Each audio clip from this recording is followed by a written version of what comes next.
Ada seorang raja, dia bangun masjid dan dia minta tidak boleh ada satupun yang ikut membantu, biar aku sendiri. Nanti masjidnya dikasih nama dia, ya, misalnya namanya Abdul Hamid, ya, nanti masjidnya jadi Masjid Abdul Hamid. Setelah masjid itu jadi, dengan semua biaya dari sang raja, dan dilakukanlah peresmian dengan nama Masjid Abdul Hamid. Tiba-tiba raja ini bermimpi. Dalam mimpinya, nama Abdul Hamid tadi diturunkan, diganti Masjid Fatimah.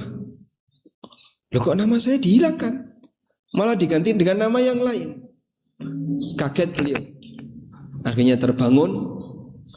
Kemudian beliau merasa nggak nyaman. Ada yang mengganti nama masjid saya. Diparani masjidnya, tetap tulisannya Abdul Hamid. Tidak ada perubahan. Di malam berikutnya, dia mimpi lagi. Dalam mimpi itu dia melihat yang sama.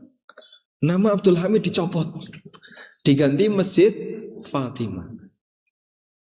Beliau juga kaget. Loh, kok ada yang ganti namanya? Sisanya ditilii, tetap sama, Masjid Abdul Hamid. Tidak ada yang berubah, fisik masjid tetap sama.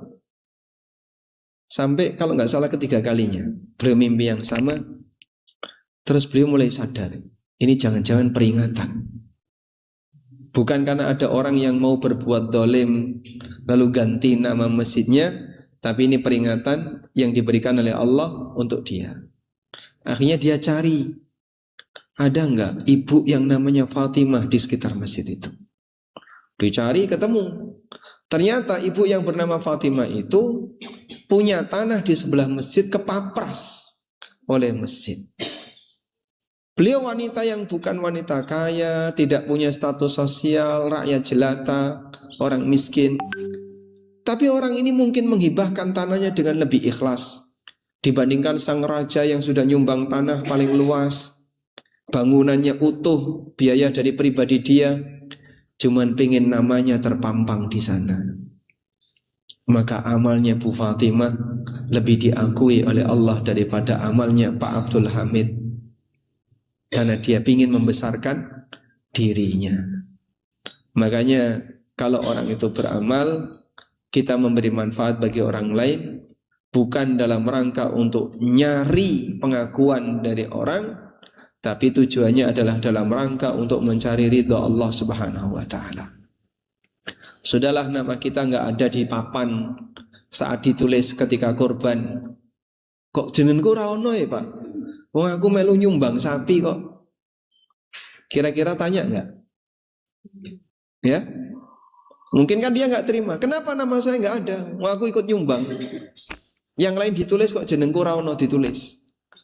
Dia nggak terima. Karena dia ketika beramal ingin membesarkan dirinya, bukan membesarkan dan mengagungkan Allah Subhanahu wa ta'ala. Terutama mohon maaf untuk yang namanya amal yang dilihat oleh orang yang bisa menjadi salah satu penyebab meningkatnya status sosial, sehingga disebut orang dermawan, disebut sebagai orang yang royal, disebut sebagai orang yang telah banyak berjasa bagi umat dan masyarakat. Itu beresiko untuk tidak ikhlas. Contohnya apa Pak? Contohnya haji.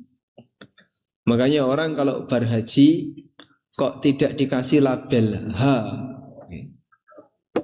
itu gimana kira-kira? Hah?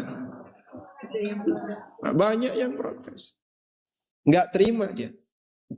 Bagi mereka yang mungkin sudah mulai sadar diri, ya tidak dikasih H juga nggak apa-apa.